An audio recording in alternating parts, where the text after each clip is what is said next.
एक दिव्यांग व्यक्ती होते. मला असं वाटतं की अनेक सामाजिक संघटना आहेत, अनेक संस्था आहेत, अनेक सामाजिक कार्यकर्ते आहेत, अनेक पत्रकार आहेत जे आमच्या दिव्यांगांसाठी काम करतात.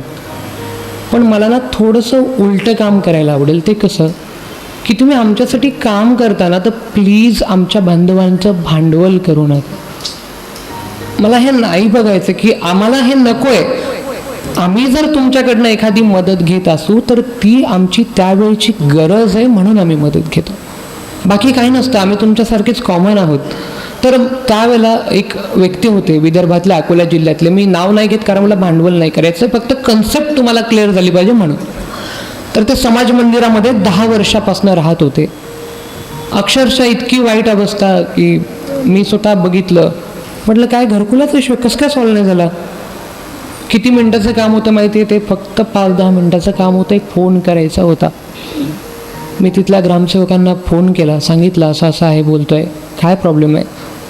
सर ठीक आहे करून घेतो. त्यानंतर बातमी केली. त्या एका फोनवरती त्या मुलाला त्याच्या 15 दिवसानंतर त्याच्या घरकुलाचा निधी त्याच्या खात्यात वर्ग झाला. आणि हे मी नाही केलं, मी परत सांगतो, हे मी नाही केलं, मी सिस्टीम सांगतोय की इथली काय आहे आणि मी का चालू केलं ते कळावं म्हणून सांगतोय. तर ते सुरू झालं, म्हणजे ते घरकुल आलं.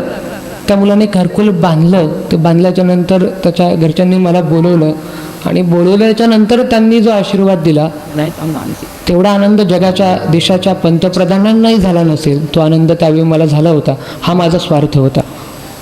म्हणजे मला असं वाटतं की हा स्वार्थ आहे आणि हा स्वार्थ असला पाहिजे, कारण मी प्रचंड स्वार्थी मनुष्य आहे आणि तो प्रत्येकजण असतो, असायलाच पाहिजे.